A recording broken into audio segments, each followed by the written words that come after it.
उपनिषद 111 जो हमारे सामने आता है, जो पुस्तक है गीता प्रेस, जिसमें 11 उपनिषद का एक ग्रंथ है, 9 उपनिषद का है। उपनिषद का मतलब क्या है?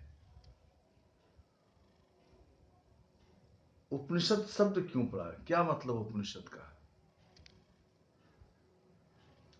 जो ज्ञान प्राप्त हुआ कबीर को, सदगुरु पलटू साहब को, सदगुरु दरिया साहब को, सदगुरु गुलाल साहब को या मोहम्मद साहब को, उससे कहा गया इल्हाम हुआ।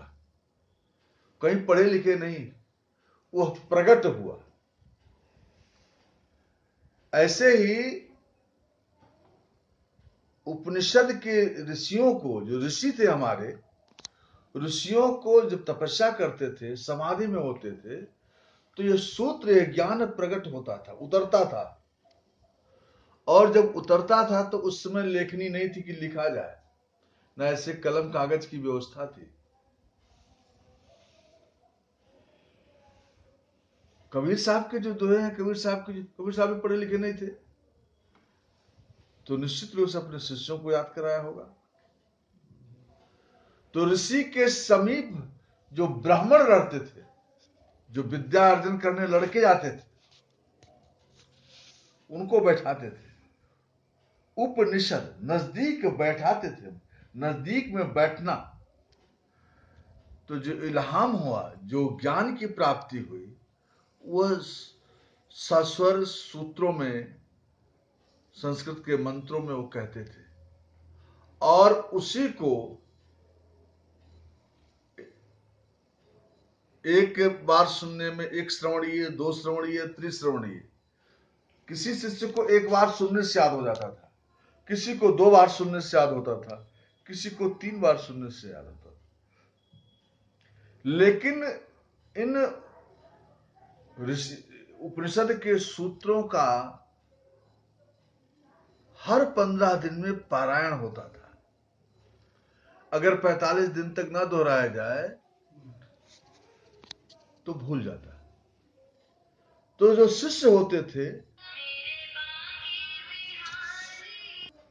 वो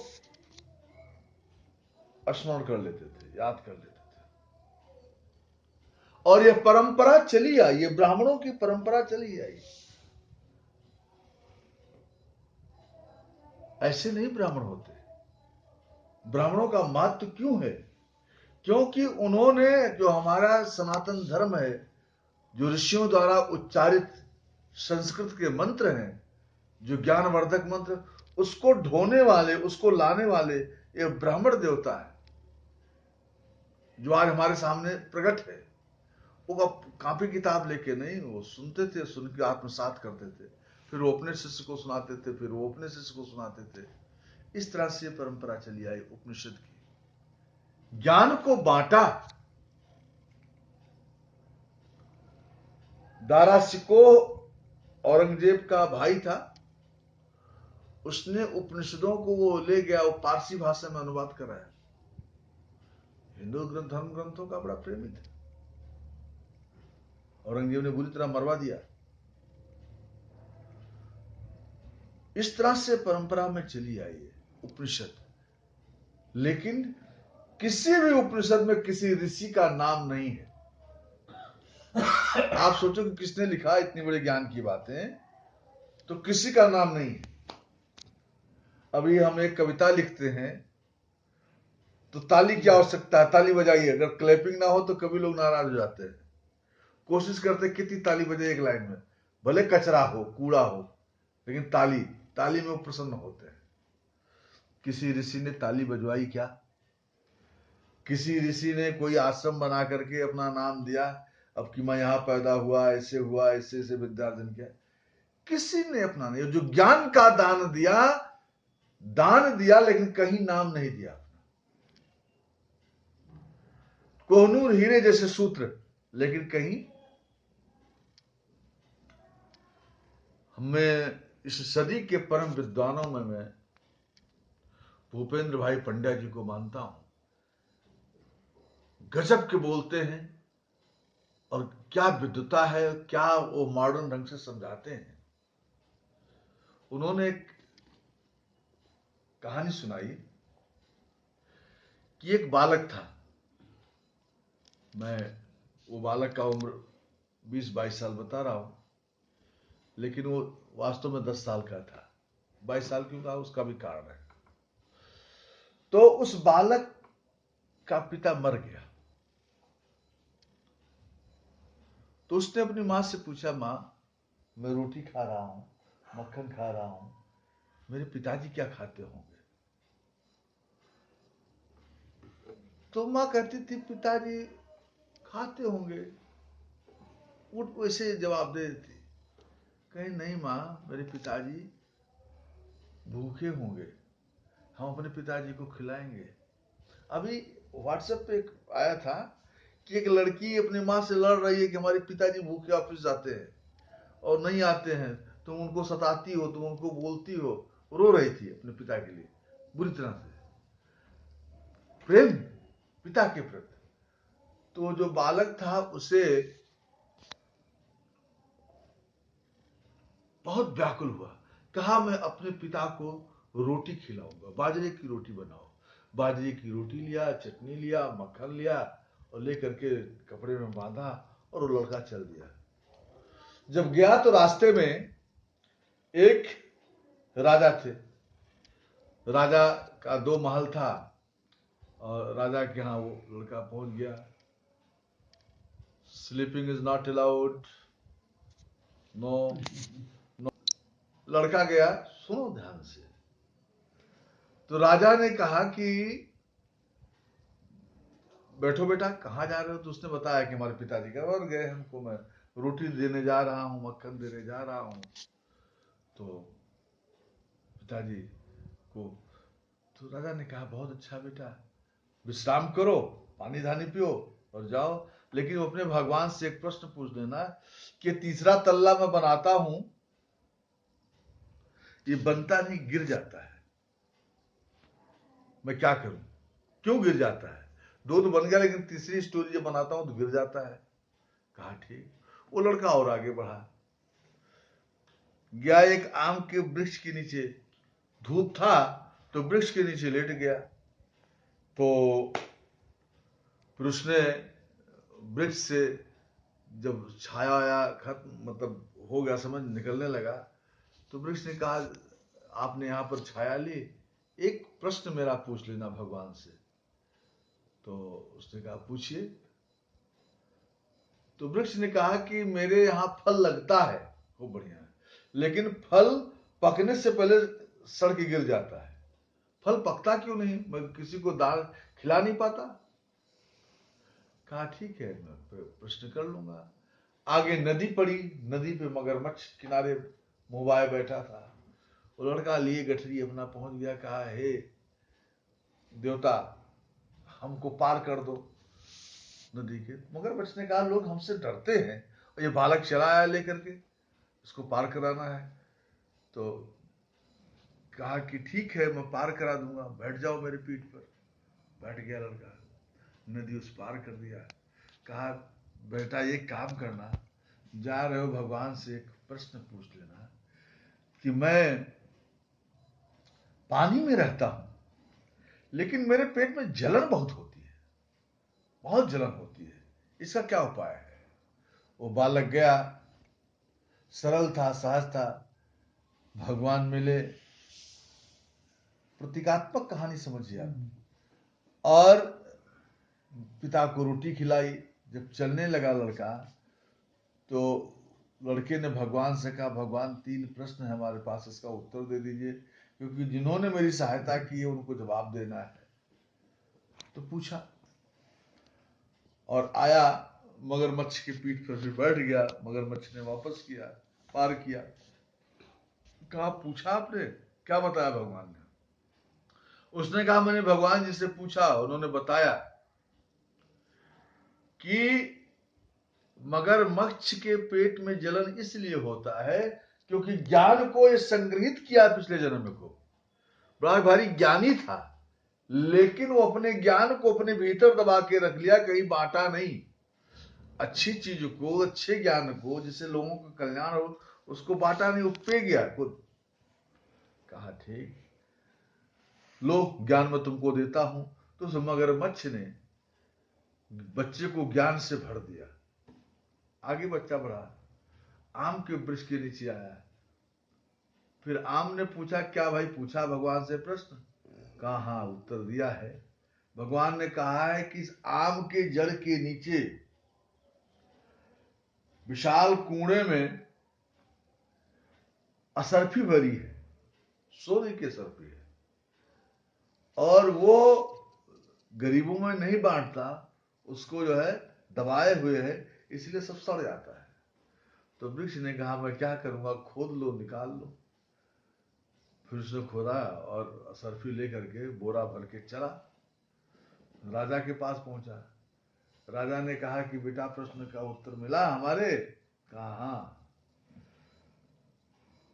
भगवान ने कहा कि आपके यहां एक कन्या है, वो शादी योग्य है, शादी करना चाहिए, लेकिन आप शादी कर नहीं रहे। तो उस बालक ने कहा, तो राजा ने कहा कि बेटा तुम्हारे जैसा मुझे योग्य वर कहाँ मिलेगा? तुम देखने में सुनने में सुंदर हो, ज्ञान भी प्राप्त किया, धन भी प्राप्त किया, मैं तुम्हें से शादी कर देता हूं। इसीलिए 22 साल उम्र रखा उसका मैंने। इस कहानी की मॉरल क्या है? इस कहानी का क्या मतलब है? इस कहानी का क्या अर्थ है? परवारी जी, क्या सीखा आपने? धन मिला है तो बात यही है। और प्रकृति किसी को बढ़ा रहा है, कोई शादी योग्य है, अब प्रकृति के कामों में बाधा मत डालो। आप बूढ़े हो गए हो और बाल रंगे जा रहे हैं, परवारी जी, बाधा नहीं है। दांत चौबल पूरा लगाए हो परवारी जी आप, हो गई है, लेकिन बढ़िया अजीब सा ड्रेस पहने हो। प्रकृति के काम में बाधा मत डालो। जब जिसकी जो उम्र है, पढ़ने की उम्र है, तो बच्चों को पढ़ाओ। शादी का समय तो शादी करो, जब जिसकी उम्र है। तो उसने कहा कि राजा तुम्हारी लड़की, और शादी करो उसकी। शादी किया उसने। कहा किसी भी चीज को, जो संपत्ति, जो शक्ति मिले, उसको बांटिए। वही काम हमारे उपनिषद के ऋषियों ने किया, वही उन्होंने ज्ञान को बांटा। उपनिषद का मंगलाचरण है ओम। हर सूत्र, हर मंत्र ओम से चलते हैं। पूर्णमदः पूर्णमिदं पूर्णात् पूर्णमुदच्यते पूर्णस्य पूर्णमादाय पूर्णमेवावशिष्यते।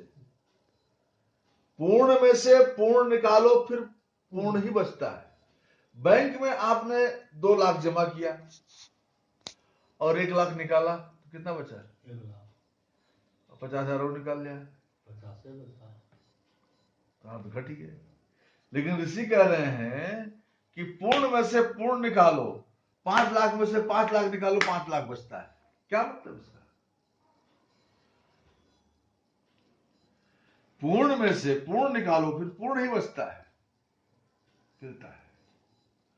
आध्यात्म और सांसारिक जगत में भेद है।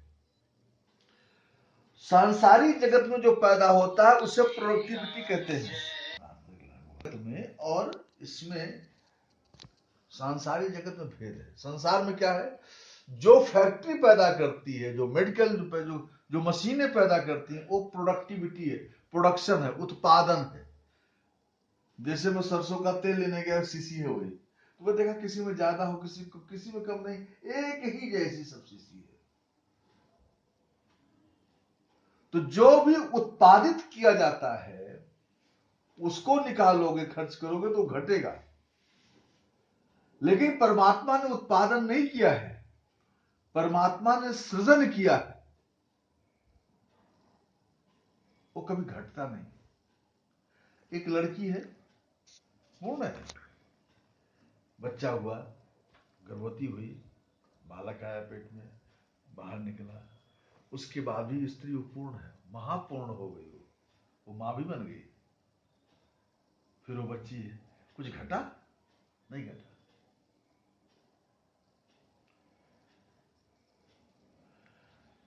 खेत में गल्ला बोते हो आप, गेहूं कुंटलों कुंटल निकलता है, ठीक है ना, फिर उसको खा जाते हैं आप, फिर बोते हैं, फिर निकलता है, कितने कुंटल अनाज खा गए हम लोग, लेकिन धरती का कुछ घटा क्या?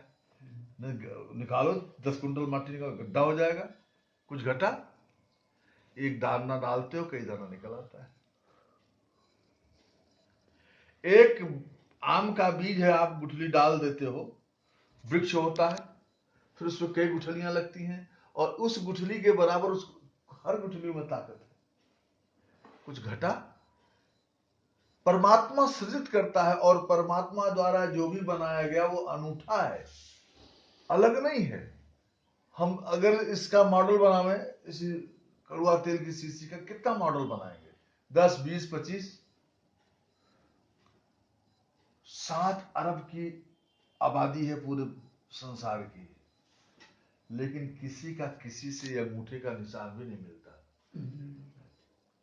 आप अमेरिका वगैरह में, विदेश में आजकल फोटो खींचते हैं, आपके कहते कुछ नहीं, आपकी पहचान हो रही है आंख से, क्योंकि जो रेटिना है, इसके अंदर की जो नसें हैं, जो लाइनिंग है, वो अलग अलग है। आप यह प्रभारी खोजते रहोगे पूरे संसार में, यही मिलेंगे, दूसरा नहीं मिलेगा। मिलेंगे? यही नहीं मजे की बात, जो चली गई, आजादारानी विश्वनाथ जी की धर्मपत्नी चली गई, खोज डालो दोबारा भी वैसा नहीं मिलेगा, फिर उस शकल का भगवान रिपीट नहीं करेंगे, उनके यहां नया आ जाएगा। कहां से होता है?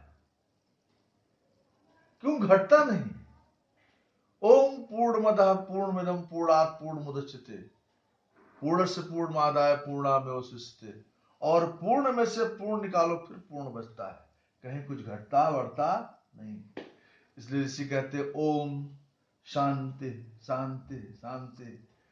उस प्रभु को ध्यान करो, उस परमात्मा को, परम शक्ति को ध्यान करो, वही हम सबका कल्याण करेंगे। आज इतना ही।